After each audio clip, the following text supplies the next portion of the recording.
I'd always had a passion for fitness and wanted to stick with it, but never really was exposed to the different career paths that you could go down. As you get older, you kind of lack that social side a little bit, from what I've heard from my own clients. So being able to provide them that, just rocking up to their house for an hour a day is more than what they had probably ever thought. Each client has their own things that they're good at, things that they're not so good at, flaws, everything like that. And so it's just being able to adapt to each and every client and provide that adaptability in your programming and planning. Hi, my name is 𝗘𝗵𝘁𝘂𝘁 from Fitness Enhancement. I've been a personal trainer for 4 years now, and I've been with Fitness Enhancement for 2. I grew up doing a lot of sports from a very young age. Mum threw me in the swimming pool at 8 months old, so it was swim or not. So I've always had that very sporting, competitive background from the get-go. And it wasn't actually until high school where we started getting coaching at a higher elite level when I realized that, oh, this is actually a career path that I could actually pursue. Because I'd always had a passion for fitness and wanted to stick with it, but never really was exposed to the different career paths that you could go down until that came into play. I was like, oh wow, this is actually something I can do for a job. This is amazing, because I don't want to stay behind a desk and do a 9 to 5. So that was the biggest realization, and being able to pursue that, realizing don't have to go to uni. I can do a TAFE course, spend like a year, set 3, set 4, whatever path you go down to do that. And yeah, it was really amazing. And going to TAFE as well, I got to learn about the different experiences that all the other students had as well. So that was really cool. Different life experiences, people coming from overseas to do their study. So no, it was really cool. Different walks of life. At the time, I just started up a little kind of boutique, I guess, studio at home.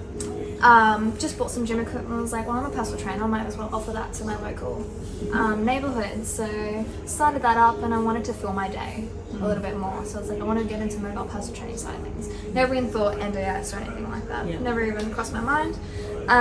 So I reached out, saw a job offer, applied, got the job, and then started training a lot more NDIS clients. So I was like, this is never something I'd ever thought I'd do, but I really, really enjoy it, and I really, really love it. Going to a session, seeing faces light up when you rock up and everything, it was really heartwarming. It was really humbling as well at the same time. So yeah, it was spur of the moment kind of decision, as just extra cash, but it turned into something that was definitely a little bit more than just that. I mean, passion's definitely sport, physical activity, and just getting out there. It's not just about the physical activity, it's also the social side of things as well. Grew up swimming and netball, so both isolated sport as well as team sport, so I got the best of both worlds. Not a lot of people get that.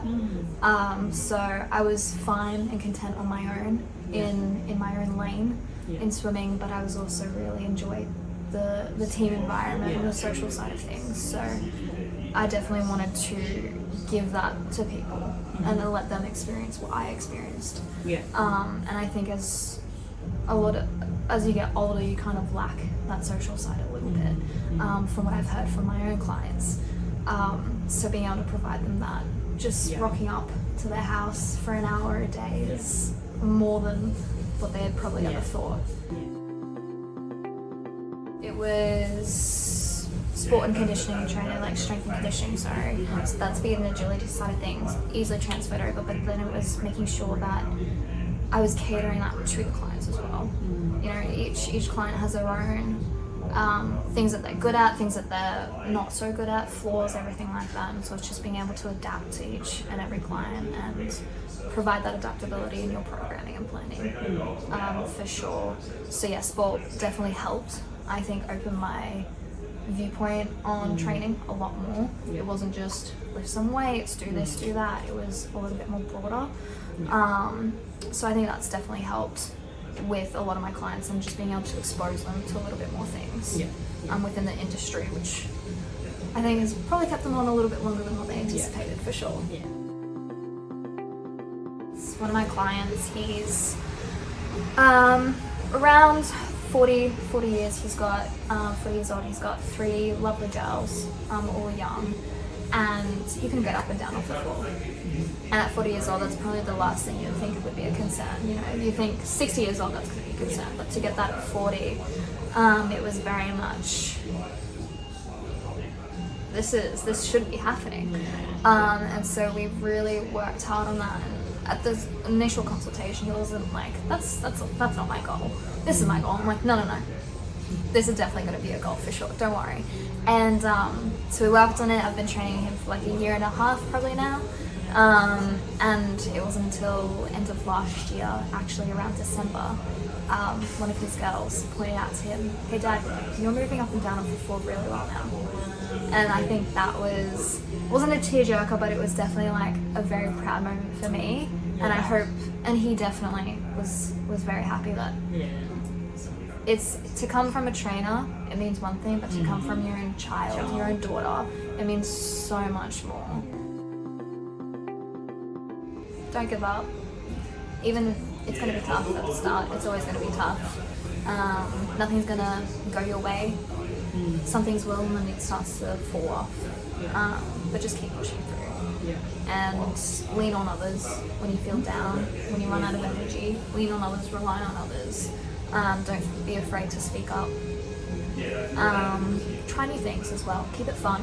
It doesn't have to be programmed by the book. Same goes for nutrition as well. Try new things.